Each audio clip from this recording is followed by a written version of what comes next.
So as I mentioned in my other video, I personally find it easier if I put in all of my shading first in makeup, so whether that's my corrective makeup, my old age, fantasy, whatever it is that I'm doing. To me as an artist, I just see shadows on people and on myself more easily than I see highlights. But if you are someone who you feel like you look at a face and you're like, I see exactly what needs to be more prominent and I have a harder time seeing what kind of like caves in on people, then by all means, definitely start with your highlighting. I think that there's not just one way to do all of this, so I think it's really important that we're always kind of doing the things that we feel like are best for us and for our own skin. So I'm going to do a lot of this in creams. So I have not set my foundation. It's really important if you're going to be layering a bunch of different cream makeup that you do not set it until you are absolutely done. So sometimes like I'll set everything and I'll stipple some more cream over it and then set it again. Something that minor isn't going to disturb the makeup, but if I like set my foundation and then I try to blend like my shadows on top of it and then set that and try to set my highlights, it gets really like cakey and it's just not going to blend well. So if you are working with like all creams or all liquids even, do not set it until you are totally happy with everything that is underneath it. And sometimes too, I feel like if it's too oily and you're trying to use like an eyeliner pencil or something, sometimes you might want to put a little bit of powder, but still that's something that you want to stay creamy and to blend. So it's really important to not set things until you are happy with your blending, because otherwise you might not be able to go back and fix it. So like I mentioned, I usually mix a couple different colors together. Sometimes I'll mix them beforehand, sometimes I end up layering them on my face. I feel like the goal is when you're doing like shading and highlighting for old age is that we're looking for like a gradient, right? So when I put my shadows in, there's going to be this part that's the darkest, that's going to be my hard edge, and then I'm going to have my brightest highlight generally right underneath that. Obviously when we're working in different parts of our face, sometimes that changes a little bit, whether it's like underneath or if I'm looking at my forehead, what's underneath one thing is above another. But generally speaking, you're gonna have that shadow and that's gonna be at its darkest dark, and then you're gonna have the brightest highlight right underneath that, and those two hard edges meet and then they both kind of blur and blend out. And that kind of becomes like the soft edge and it kind of gives you a gradient. So that's why sometimes I think having multiple colors is nice, or if you have your foundation on, that can kind of help it blend into that gradient. But I lay everything out on my face and then I go back and blend, because I feel like if I sit here, I put one wrinkle in, I tediously blend it, I'm going to end up having to go back and blend it again anyway, probably, because I might like alter it once I have everything else on. So I feel like it's just better, just like you saw me put on my foundation and in all the other videos, put it on and then worry about blending it out later. So I'm gonna use, I really like to use actually like small brushes when I do this. So I usually use something that's like pretty tiny. Krylon makes these brushes, they're Tory brushes. This is like a 0, so it's like the smallest one that they have. Usually if I have like one of these to highlight and one of these to shade, I really like to use these. Some people like to use angled brushes. I used to use a lot of angled brushes for this, but recently I've gotten into using these like really, really tiny little brushes. So that's what you're going to see me use mostly today.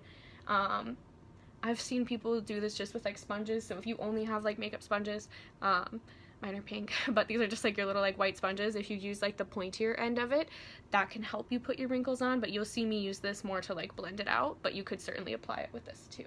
So I'm going to take a little bit of the color that I said is like a little bit too light. And I'm gonna mix it with just a hint of like this warmer brown. So when I'm mixing colors, I try to like mix them off from like where the main color is, because that way if I hate whatever I mix, I don't destroy the entire color. So sometimes that means you might have to mix up a little bit more and you won't have enough, but it's always better to not destroy everything when you're not exactly sure what kind of like color ratio and stuff you want. So I use tiny brushes. You'll see me use this for wrinkles, but I may have to go back in on the larger parts of my face and kind of like use a bigger brush or use a sponge for that. But for now, we're just gonna work with this. And I'm gonna kind of like duck down so you can see. So we're gonna do my forehead first.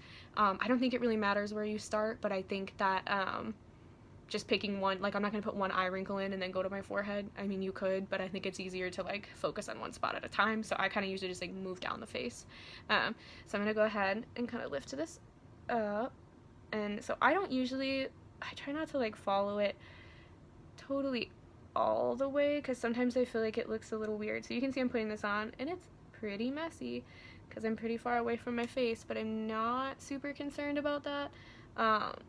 Because I know that I'll be able to go in and kind of fix everything. So that's what I'm saying, is like when you first put this on, it looks awful, and like that's not anything that you have to really be super worried about. So hopefully if I'm not good at describing the facial expressions you should make, you'll see me making them, and that will help you kind of figure it out. And so one thing you'll see me do too with wrinkles is I don't really like how this one totally connects. I usually don't like that, and I'll go back in and like break that up.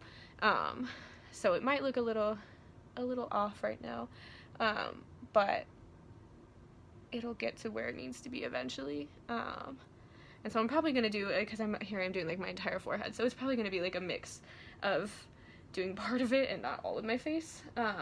Just to show you different things. So it might be kind of like a hodgepodge of different age makeup, but we'll figure it out. And so when I'm at this point and I want to go in and blend it, I want to make sure that I maintain what this line is, but I want to obviously fix spots like this, but I want to like feather out my edges. So what I like to do is I always rip my sponges in half. I think it's easier when they're smaller like this, and also it'll save you sponges as well. And then I'll try not to get it too bright so you can still see it. I just kind of like move this back and forth, and that kind of helps blur the line out, but it also helps to like feather out my edge a little bit. So it helps you like blend it without like destroying the work that you did. So sometimes in theater you don't have all the time in the world like I'm gonna feel like I have right now to do this. So I feel like if you can at least like put a couple shadows on your forehead and eyes and like cheeks, that's gonna be enough. So don't think that like you're always gonna have unlimited time to sit here and do age makeup. Age makeup is one of the things that I could probably do age makeup on someone for hours and still not be happy with it. But a lot of times in theater, just because we are gonna be so far away from people, if it's not perfect, it won't necessarily matter. Something like that, yeah, they're definitely gonna see from far away, but if the rest of my blending isn't perfect, it's not necessarily gonna be the end of the world. And so you can see I'm not the happiest with this kind of little line here. So I broke that up a little bit. I think that's going to end up looking better. And again, this is a little tricky because I'm not super close to my face right now. So I'm gonna double check that just to kind of see. So you can see I also have really oily skin. So what happens to me a lot is like stuff like that where it just like blends out everywhere. What's really important to remember is that it's just makeup. So you can always remove it and you can always fix it. So right now it's like probably looking a little bit muddy, but since we don't have our highlight in, it's kind of hard to judge what it's actually going to look like.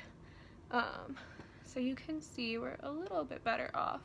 Personally, I feel like this color is still a little bit too warm for me, but you'll see what I do. Like something I like to do at the end is I go back in and I stipple like a foundation, whatever my foundation is over it, and some other colors, and that usually kind of helps it. So we'll say, so since we're kind of working in this point, let's go ahead and put, I think, the highlights on just to kind of give you an idea of that. So I'm going to take another really small brush, and again, you could use angled brushes. I don't know, on myself, maybe it would be better if I did. I usually, when I'm working on other people, I like to use these small brushes, but I don't know, it just depends on the day, I guess. And so this is like my normal highlight color that I use. So because I am so fair, what sometimes has to happen is that sometimes people who are really fair, you can only highlight so much. So sometimes your shading has to be more intense, and then when somebody is really deep, sometimes they have to highlight more than they shade because you can only shade someone so much too. So that's something to keep in mind as well. So basically, you just want to put your highlight right up against your shadows. This is definitely going to take some blending to get it to look how we need it to. Definitely, I don't recommend being this far away from your face while you are shading, but we will get, I am confident that we will get to where we need to be eventually. And so again, so this is why I say, like, yes, like they're going like below the wrinkle that I'm working on, but at the same time, like what's below this wrinkle is above this one. So always kind of like, I feel like as long as you're matching up your shadow with a highlight, I don't think we have to be like as concerned about like knowing the exact placement, just because sometimes I think that can really like confuse people.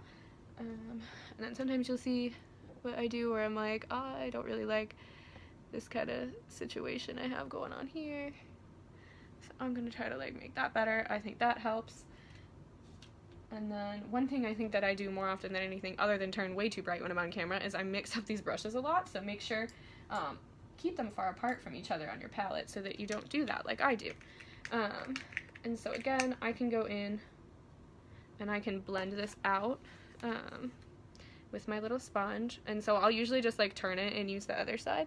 I think since I am a theater kid, I'm used to us not having enough money for products and supplies, so I think you kind of get crafty and you know how many different ways you can use one thing before you have to throw it away, because you know that you're really not going to have access to tons of product all of the time. And so again, I'm just doing that same thing where you can kind of like drag them back and forth. So I'm really notorious for I blend things out way too much a lot of the times. So that's why I'm someone who sometimes like I lay down my base with powder, but then I with cream, but then I go back in with powder and I make it more intense because I love blending, and then I sometimes just kind of overblend my whole face because of that. So basically what you're looking for is to just like keep the intensity and keep the shape, but kind of clean up the color a little bit. So I can definitely see doing this, I'm gonna have to go back in and kind of fix up my shading, but I think from a distance it's still a little bit warm, but I can definitely go back and kind of cool it down a little bit later. And then another place that usually you end up seeing a lot of highlight is a lot of times in age makeup they have you put quite a bit of highlight up here. So this highlight color is not that far off from my skin tone, so that's not going to look all that different from me. But a lot of times you need to think about what somebody's wig or their hair is, because if their hair is going to be coming down to here, you don't necessarily need to do all this. But I usually end up coming in and shading it just a little bit in that area. So if I do want to try to make this cooler with what I have, I'm going to take a little bit of like that light color I had and put it in a little of the purple, because what I found on like paler skin, having a little bit of purple mixed in really kind of helps it look a little bit more natural, because our shadows and our lines on our face are not as warm and orangey as a lot of theatrical makeup kits would have you believe. So I think it's good. That's why I said like I like to have palettes, just because sometimes until it's on your face, and like I've done tons of age makeup and every time I do it I feel like I discover different colors that I like or different things that I like to do. So it's definitely something where even somebody who does it kind of frequently, I forget how to move my face a lot, might have to change things up a little bit. I will say personally I think it's much easier to age someone else than to age my own face, because I think it's a little tricky when we are like staring at ourselves for so long aging ourselves. But probably with the current situation of the world, more performers are going to be doing their own makeup for quite some time before hair and makeup people are really going to be able to be back like working full force. So I think it's really important, if you are in like a beginning stage makeup right now, if you are one of my students, that you do really try to learn this basic makeup, just because it might be a while before you have makeup artists that can kind of come in and do all of this for you. So I need to go in and further perfect all of these lines and everything, but you can kind of see we're starting to get there, starting to get a little bit aged.